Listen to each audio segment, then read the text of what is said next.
সালাওয়াত বা দুরুদ শরীফের কথা এলেই মনে যেই অনুভূতি সবচেয়ে প্রবলভাবে জেগে ওঠে তা হলো ভালোবাসা। মানুষ যাকে সবচেয়ে বেশি ভালোবাসে তার জন্য সবকিছু করতে পারে। মানুষের ভালোবাসার প্রকাশ যদি আমাদের মুগ্ধ করে তোলে, তাহলে মহান আল্লাহ তাআলার ভালোবাসার প্রকাশ কেমন হতে পারে তা কি ভাবা যায়? নবীজি সাল্লাল্লাহু আলাইহি ওয়াসাল্লাম হলেন আল্লাহ তাআলার সবচেয়ে প্রিয় বান্দা।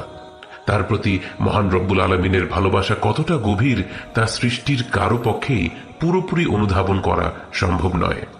তবে এই ভালোবাসা এবং রহমতের একটি অসাধারণ বহিঃপ্রকাশ হল সালাওয়াত। আল্লাহ তাআলা সূরা আহজাবে বলেন, ইন্নাল্লাহা ওয়া মালাইকাতাহু ইউসাল্লুনা আলান নবী ইয়া আইয়ুহাল্লাযীনা আমানু সাল্লু আলাইহি ওয়া সাল্লিমু তাসলিমা।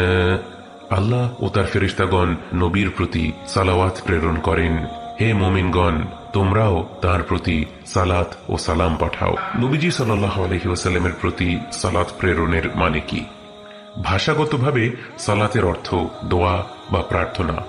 ইসলামে আমরা সালাত বলতে নামাজ পড়া বোঝাই, কিন্তু যখন রাসূলুল্লাহ সাল্লাল্লাহু আলাইহি ওয়াসাল্লামের উপর সালাত প্রেরণের কথা বলা হয় তখন এর একটি পৃথক অর্থ রয়েছে। যখন আল্লাহ তাআলা বলেন যে স্বয়ং তিনি নিজেই নবীজি সাল্লাল্লাহু আলাইহি ওয়াসাল্লামের উপর সালাত প্রেরণ করেন, এর অর্থ হলো তিনি তার হাবিব সাল্লাল্লাহু আলাইহি ওয়াসাল্লামকে রহমত, বরকত ও মর্যাদায় ভূষিত করেন।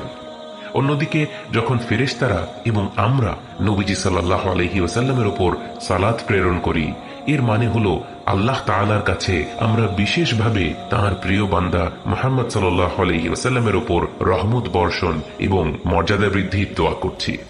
আল্লাহুম্মা সাল্লি ওয়া সাল্লিম ওয়া বারিক আলা সাইয়্যিদিনা মুহাম্মদ ওয়া আলা আলি মুহাম্মদ।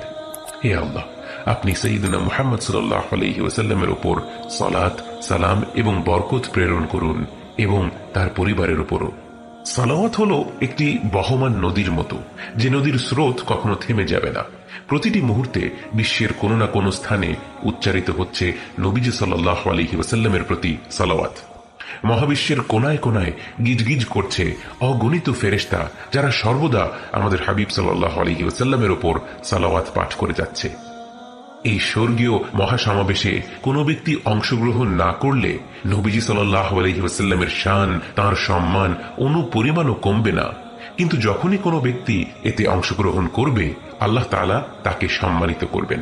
যেমন বহমান নদীতে গোসল করলে আপনি পরিষ্কার হতে পারবেন, কিন্তু আপনি নদীর ধারে না গেলে নদী থেমে থাকবে না। সহিহ মুসলিমের হাদিসে এসেছে, নবীজি সাল্লাল্লাহু আলাইহি ওয়াসাল্লাম বলেন, যে আমার উপর একবার সালাত প্রেরণ করবে, আল্লাহ তাআলা তার উপর 10 বার সালাত প্রেরণ করবেন, তাকে মর্যাদার দিক থেকে 10 ধাপ উন্নীত করবেন এবং তার 10টি পাপ মোচন করবেন। সালাওয়াত, যাকে আমরা বলে থাকি দুরুদ শরীফ, এর ফজিলত সম্পর্কে আলোচনা করার সময় আমাদের যে ব্যাপারটি মনে রাখতে হবে তা হলো, আল্লাহ তাআলা সালাওয়াতকে সম্মানিত করেছেন নবীজি সাল্লাল্লাহু আলাইহি ওয়াসাল্লামের প্রতি তাঁর ভালোবাসার কারণে। অতএব আমি কতটা গুনাহগার, আমি জীবনে কত ভুল ত্রুটি করেছি, আমার ইবাদতে কত ঘাটতি আছে, এ সমস্ত ব্যাপার এখানে অপ্রাসঙ্গিক। আল্লাহ আমার ইবাদত কত সুন্দর হয়েছে সেটার উপর নির্ভর করে নবীজি সাল্লাল্লাহু আলাইহি ওয়াসাল্লামকে সম্মানিত করবেন না, বরং নবীজি সাল্লাল্লাহু আলাইহি ওয়াসাল্লামকে আল্লাহ তাআলা সম্মানিত করেছেন এ ব্যাপারটি ফাইনাল হয়ে গিয়েছে এবং তাকে সম্মানিত করার একটি মহা উৎসবের নাম হলো সালাওয়াত বা দুরুদ শরীফ। এই উৎসবে গোটা পৃথিবীর সকলেই আমন্ত্রিত। এই আমন্ত্রণে যেই সাড়া দেবে সেই নবীজি সাল্লাল্লাহু আলাইহি ওয়াসাল্লামের প্রতি আল্লাহ তাআলার অগাধ ভালোবাসার উসিলায় সম্মানিত হবে, তার পাপ মোচন হবে, তার বালা মুসিবত দূর হয়ে যায়। আল্লাহর উদারতাকে আমরা নিজেদের মনের সংকীর্ণতা দিয়ে বোঝার চেষ্টা করলে আমরা ধোঁকায় পড়ে যাব। আমরা কল্পনাও করতে পারবো না আল্লাহ তাআলা নবীজি সাল্লাল্লাহু আলাইহি ওয়াসাল্লামকে কতটা ভালোবাসেন, তাকে কতটা সম্মানিত করেছেন। সালাওয়াতের এই উৎসবকে তিনি কতটা উন্মুক্ত করে দিয়েছেন। আপনার ওযু নেই, আপনিও আমন্ত্রিত। আপনি কবিরা গুনাহ করে ফেলেছেন, আপনিও আমন্ত্রিত। আপনার অন্তরটা একেবারে কলুষিত, আপনিও আমন্ত্রিত। নিজের ইবাদতের দিকে তাকালে নিজেকে ফকির মিসকিন মনে হয়, আপনিও আমন্ত্রিত।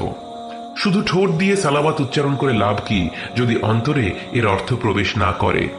আপনি ঠোঁট দিয়ে সালাওয়াত উচ্চারণ করতে থাকুন, আল্লাহ তাআলা আপনার অন্তরটা খুলে দিবেন। একদিন কঠোর হৃদয়ের শক্ত প্রাচীর ভেঙে যাবে, ভালোবাসার অবিরত স্রোত আপনার অন্তরকে ভাসিয়ে নিয়ে যাবে। এটা হতে বাধ্য। নবীজি সাল্লাল্লাহু আলাইহি ওয়াসাল্লামের উপর সালাত প্রেরণ করলে আল্লাহর হুকুমে তার সাথে আমাদের কথোপকথনের একটি ডাইরেক্ট মাধ্যম তৈরি হয়।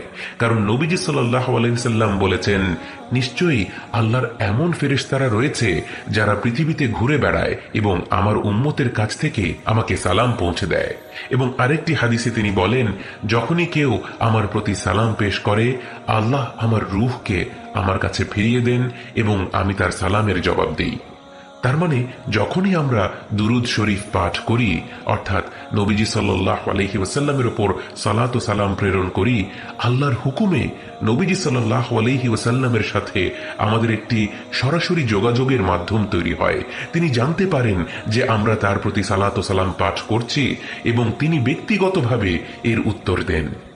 এই যে প্রতি মুহূর্তে লক্ষ লক্ষ মানুষ তার প্রতি সালাত ও সালাম পেশ করছেন, তিনি কিভাবে তাদের সবাইকে ব্যক্তিগতভাবে জবাব দেন? আল্লাহু ইয়াফআলু মা ইয়াশা, আল্লাহ যা ইচ্ছে করেন তাই সম্পন্ন করে থাকেন।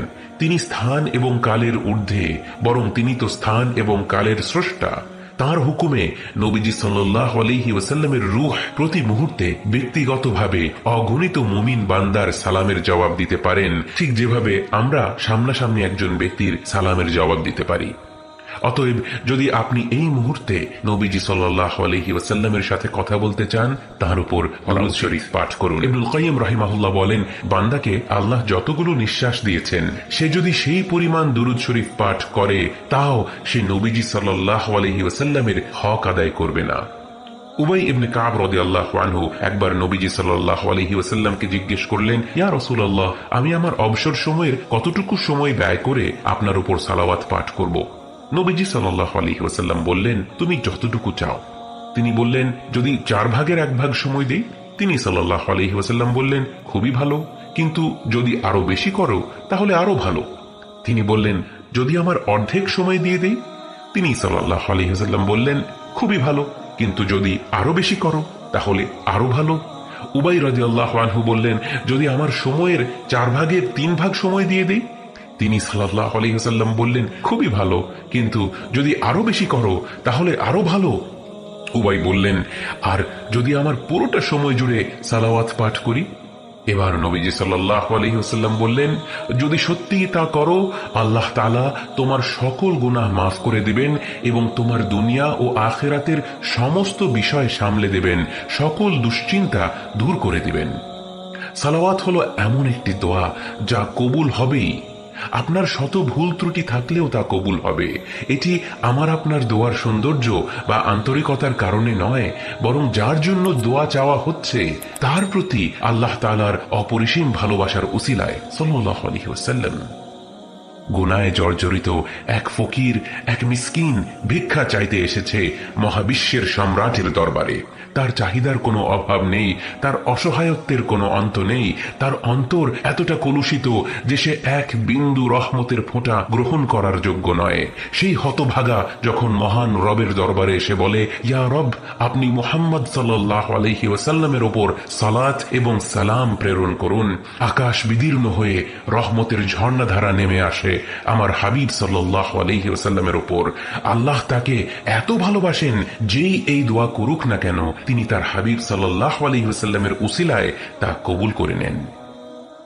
আর যিনি অসীম রহমতের মালিক, যিনি আর রহমান আর রহিম, তিনি কি আপনার এই দোয়া কবুল করে তারপর আপনাকে খালি হাতে ফিরিয়ে দিতে পারেন? বরং মহান রব্বুল আলামিন তখন আপনাকেও সম্মানিত করেন। 10টি ধাপে আপনার মর্যাদা বাড়িয়ে দেন, 10টি গুনাহ মুছে দেন এবং 10টি ভালো কাজের সওয়াব আপনাকে দিয়ে দেন এবং আপনার সকল দুশ্চিন্তা দূর করে দেন।